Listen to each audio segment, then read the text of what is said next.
नमस्कार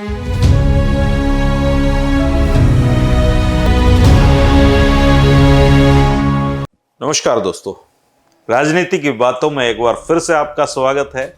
मैं हूं आपका दोस्त धर्मेंद्र कमारी। दोस्तों, पॉलिटिक्स ऑफ चौधर की सीरीज में आज का जो वीडियो है वो बवानीखेड़ा हलके पर है। हमारा जो गांव कमारी है वो पहले इसी हलके में आता था और बचपन में मैंने चौधरी जगन्नाथ जी और अमर सिंह धानक जी को मेरे दादाजी के पास खूब बैठक में आते जाते देखा था। और उस दौर में कितनी अच्छी राजनीति, कितनी साफगोई लोगों में थी कि जिसको वोट देना होता था उसकी हामी भर लेते थे और दूसरे कैंडिडेट की झूठी हानि भरते थे। दूसरा कैंडिडेट भी इस बात का बुरा नहीं मानता था और अमर सिंह धानक जी का तो जवाब ही नहीं था। वो ये खुल के कहते थे कि चौधरियों के कुंभ का मेला है, अगली बार दे दियो, इस बार नहीं। तो चौधरी जगन्नाथ जी में एक अलग तरह की ठसक थी, उनका रुतबा थोड़ा अलग था और जब वो मंत्री होते थे तो अधिकारियों को अपनी उंगलियों पर नचाते थे। बहुत ही गजब का उनका पकड़ थी प्रशासन पे। 1967 में बवानी हल्का जो था आज तक आरक्षित है और यहाँ से चुनाव जीतने वाले विधायकों को मंत्री बनने का मौका भी मिलता है। 1967 में कांग्रेस के चौधरी जगन्नाथ जी ने निर्दलीय फतेह सिंह जी को हराया था।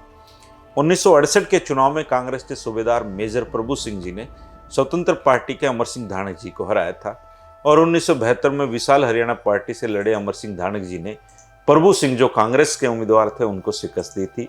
प्रभु सिंह जी ने इसके बाद सियासत को अलविदा कह दिया। 1977 से 1951 तक हुए चुनाव में जो जंग थी बवानीखेड़ा में वो चौधरी जगन्नाथ जी और अमर सिंह धानक जी के बीच में रही। 1977 में चौधरी जगन्नाथ जी जनता पार्टी के उम्मीदवार थे और अमर सिंह जी कांग्रेस के थे। उन्होंने जगन्नाथ जी ने अमर सिंह जी को हरा दिया था। 1982 में अमर सिंह जी लोकदल से लड़े और उन्होंने कांग्रेसी चौधरी जगन्नाथ जी को हरा दिया। 1987 में चौधरी जगन्नाथ जी लोकदल से लड़े और इस बार उन्होंने कांग्रेस से लड़ रहे अमर सिंह धानक जी को हरा दिया।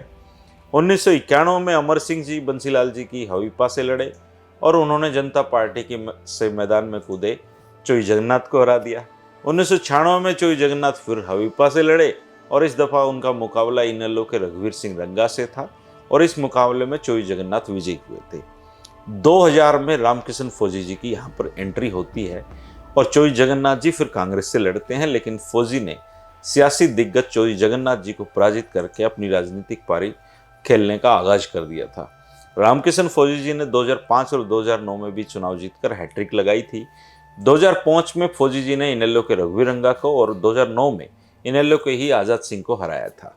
2009 में पूर्व मंत्री चौधरी जगन्नाथ जी के बेटे जितेंद्र नाथ जी ने भी निर्दलीय किस्मत आजमाई थी, लेकिन वो चौथे पांचवें स्थान पर रहे थे। 2014 में भाजपा के बिशंबर वाल्मीकि की एंट्री होती है और इनेलो की दया भोटाना को वो हरा देते हैं। रामकिशन फौजी जी इस चुनाव में तीसरे स्थान पर रहते हैं। 2019 में भी बाजी भाजपा के बिशंबर वाल्मीकि के हाथ लगती है और उन्होंने रामकिशन फौजी को हराया था। चौधरी जगन्नाथ, प्रभु सिंह और अमर सिंह धानक जी इस क्षेत्र से मंत्री रहे हैं और रामकिशन फौजी जी हरफन मौला हैं। हुड्डा सरकार में मुख्य संसदीय सचिव रहे हैं।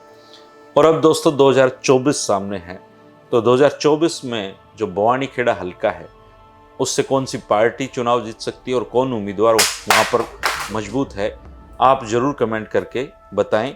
शुक्रिया, नमस्कार।